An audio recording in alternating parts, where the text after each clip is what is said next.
My husband gave his mom a key to our house. I changed the locks and found her hidden spare. You know that feeling when you walk into your own home and something just feels off, like someone's been there when they shouldn't have been? Well, I lived that nightmare for 6 months before I finally discovered the truth. And trust me, what I found was so much worse than I ever imagined. My name is Sarah, and this is the story of how my mother-in-law turned my dream home into her personal playground, and how one hidden key nearly destroyed my marriage. It all started on a sunny Saturday morning in April. My husband Derek and I had just moved into our first house together. After years of cramming ourselves into a tiny 2-bedroom apartment, we finally had space. We had a backyard, a garage, an actual dining room, and most importantly, our own place where we could build our life together. I was standing in our kitchen, still surrounded by half-unpacked boxes, when Derek casually mentioned something that would change everything. "Oh, by the way, I gave Mom a spare key," he said, not even looking up from his phone. I stopped mid-sip of my coffee. "You what?"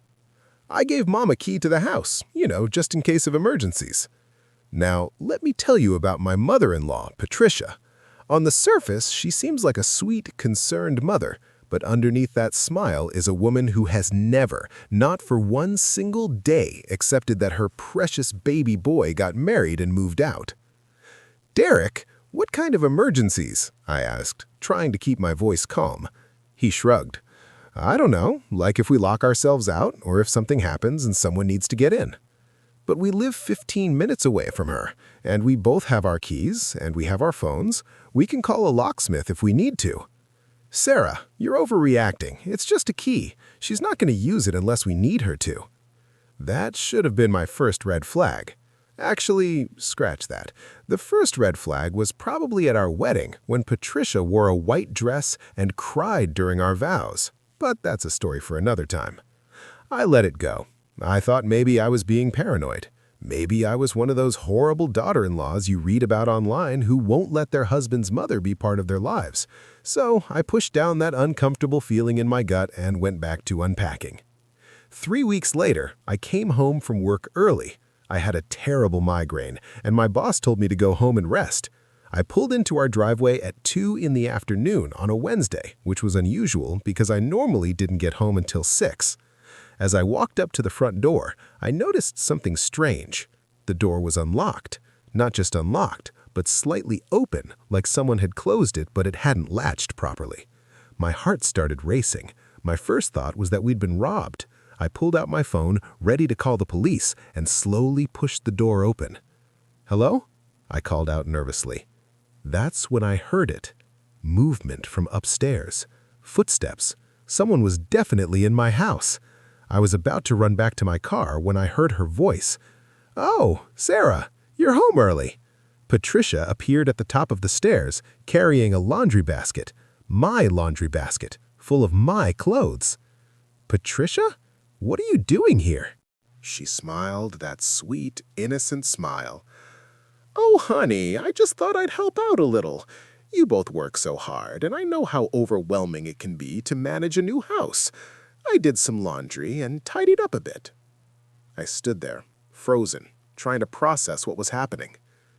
You let yourself into our house while we were at work?" "Well, I knew you wouldn't mind. Derek gave me a key for situations exactly like this. I'm just trying to help."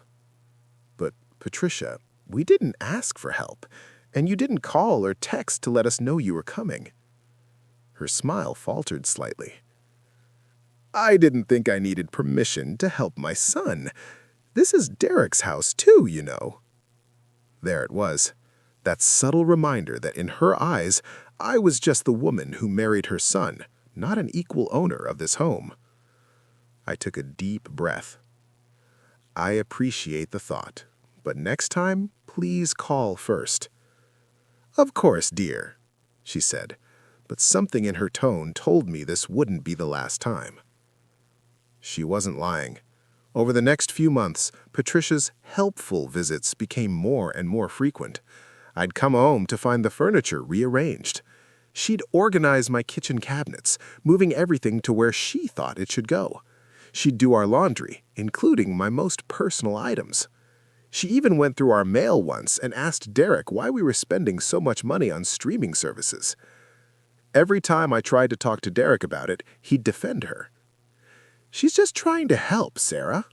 She's being a good mom. Why are you making such a big deal out of this?" But here's the thing that really got under my skin. These visits weren't random. They seemed calculated.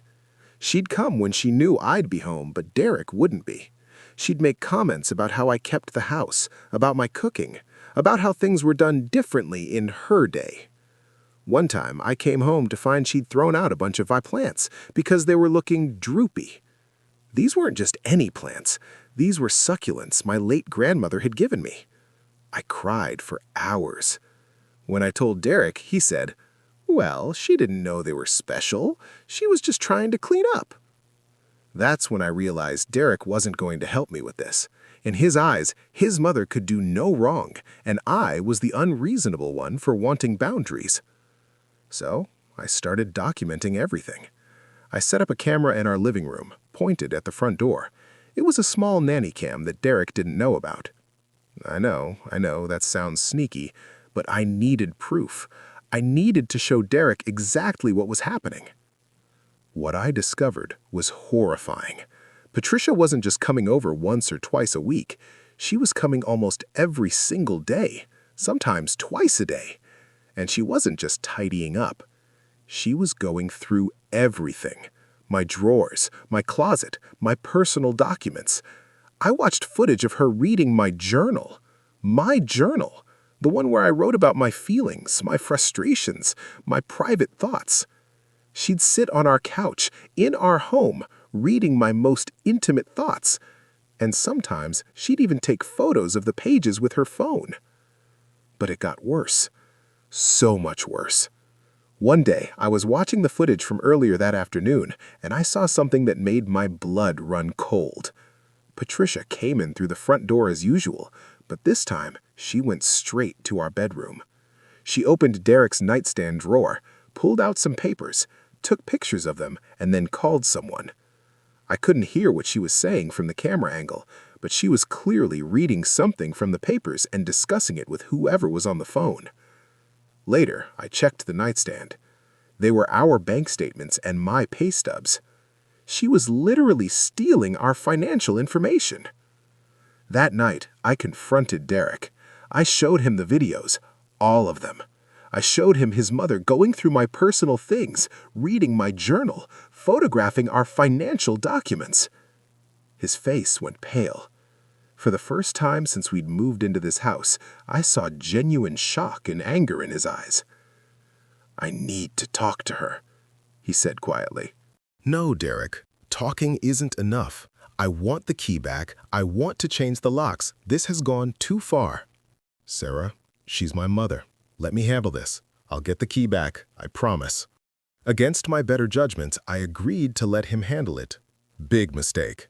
The next day, Derek came home and told me his mother had given back the key. He seemed upset but relieved, and he apologized profusely for not taking my concerns seriously earlier. We had a long talk about boundaries, and for the first time in months, I felt like we were actually on the same team. A week passed. No unexpected visits from Patricia, no rearranged furniture, no invaded privacy. I started to relax.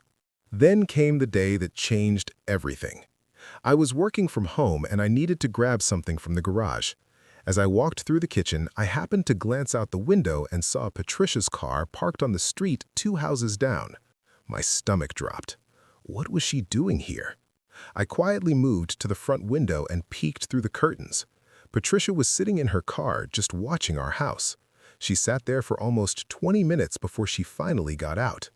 And here's where it gets absolutely insane. Instead of walking to our front door, she went around to the side of the house. I watched her go straight to one of our decorative planters near the side entrance to the garage, reach underneath it, and pull out a key. A key that I didn't put there, a key that Derek swore he didn't put there. She had made a copy, and she had hidden it on our property. I was shaking with rage and adrenaline. I grabbed my phone and started recording. I watched as she unlocked the side door and slipped into our house through the garage. I could hear her moving around downstairs. Part of me wanted to confront her right then and there, but I knew I needed Derek to see this with his own eyes. I stayed upstairs in my office, silent, barely breathing, while my mother-in-law crept around my house like a burglar.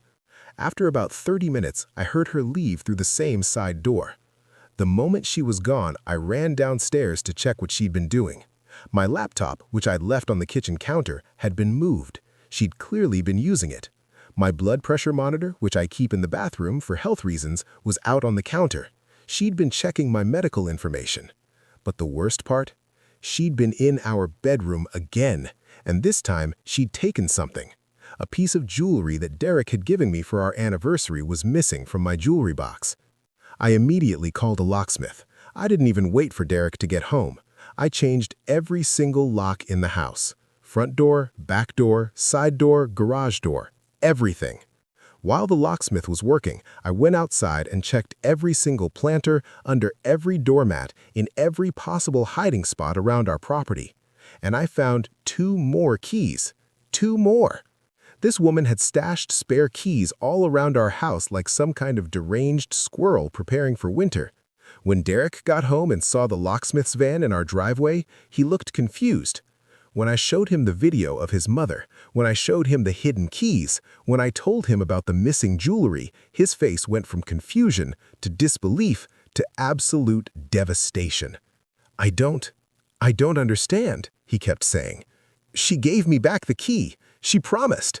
She lied, Derek. She's been lying this whole time, and you need to decide right now whether you're going to keep defending her or whether you're going to stand by your wife. That night was brutal. Derek called his mother and demanded she come over immediately. When she arrived and saw that the locks had been changed, she actually had the audacity to look offended. "Derek, honey, why did you change the locks? Did something happen?" Derek held up his phone and played the video of her sneaking into our house with the hidden key. Her face went white. "Where's the jewelry, Mom?" "I don't know what you're talking about." "The necklace I gave Sarah for our anniversary. It's missing. You were in our bedroom. Where is it?" Patricia's facade finally cracked. "I was keeping it safe. Sarah leaves expensive things lying around. Someone could steal them." "Someone did steal them," I shouted. "You stole them." What followed was a 2-hour confrontation that I wouldn't wish on my worst enemy. Patricia cried, she yelled, she tried to guilt-trip Derek, she blamed me for turning her son against her. She claimed she was only trying to protect her baby boy from his controlling wife. Derek, to his credit, didn't budge. He told her that what she'd done was illegal, that it was a violation of our privacy and our trust, that she needed to return my jewelry immediately and seek therapy because her behavior was not normal. She eventually left, but not before throwing the necklace at me and telling Derek that he'd regret choosing me over his own mother. The next few weeks were hard, really hard.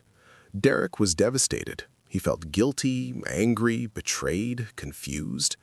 He'd always known his mom was a bit overbearing, but he never imagined she was capable of something like this. We started going to couples therapy to work through the trust issues that had built up. Derek had to come to terms with the fact that his mother had serious boundary issues, and I had to work through my resentment toward him for not believing me sooner.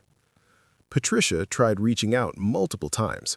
She'd call Derek crying, begging for forgiveness. She'd send long text messages about how she was only trying to be a good mother and grandmother.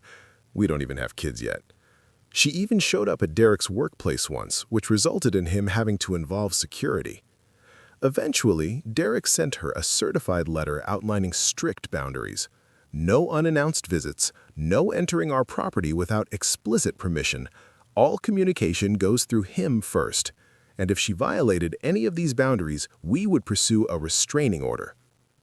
It's been 8 months since we changed the locks. Patricia's in therapy now, though I'm not sure how much it's helping. We've had a few supervised visits at neutral locations, but the relationship is still strained. Derek says he's not sure if he'll ever fully trust her again. As for me, I installed a full security system. cameras at every entrance, motion sensors, the works. Some people might say I'm being paranoid, but when you've had someone violating your home and your privacy for months, you tend to err on the side of caution. Our marriage is stronger now, believe it or not. Going through this nightmare forced Derek and I to really communicate about boundaries, family dynamics, and what we want our future to look like. He understands now that being a good son doesn't mean giving his mother unlimited access to our lives. But here's what I want everyone watching this to understand. Trust your gut. When something feels wrong, it usually is. I knew from day one that giving Patricia a key was a bad idea, but I ignored my instincts because I didn't want to be labeled as the difficult daughter-in-law. If I could go back and do it differently, I would have insisted on proper boundaries from the very beginning. I would have stood my ground when Derek first gave her that key. I would have demanded to be treated as an equal partner in my own home. Your home is supposed to be your sanctuary. It's supposed to be the one place where you feel completely safe and private. When someone violates that, whether it's a stranger or family member, the impact is profound. It changes how you feel in your own space. So, to anyone out there dealing with boundary-crossing in-laws or family members, you're not being unreasonable. You're not being dramatic. Your feelings are valid, and you deserve to feel safe and respected in your own home. And to those who think I overreacted by changing the locks and installing cameras, imagine coming home every day not knowing if someone has been in your house. Imagine finding your personal items moved, your private thoughts read, your financial information photographed. Imagine not feeling safe in the place where you're supposed to feel safest. Derek and I are still healing from this. We're still working on rebuilding the trust that was broken, not just between us, but in our sense of security at home. Every time we hear an unexpected noise, every time something isn't quite where we left it, there's that split second of panic. But we're getting there. We're building the life we always wanted, with boundaries that protect our relationship and our peace of mind. And Patricia? Well, she's learning that love doesn't mean unlimited access, and being a mother doesn't override basic respect for privacy and autonomy. The hidden keys are gone, the locks are changed, the cameras are rolling, and for the first time since we moved into this house, I can honestly say I feel like it's really, truly ours.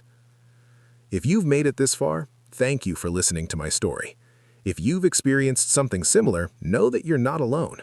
Setting boundaries with family is hard, but it's necessary, and you deserve to feel safe in your own home, no matter who disagrees with that.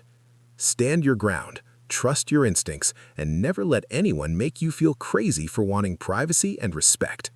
Your home, your rules. Period.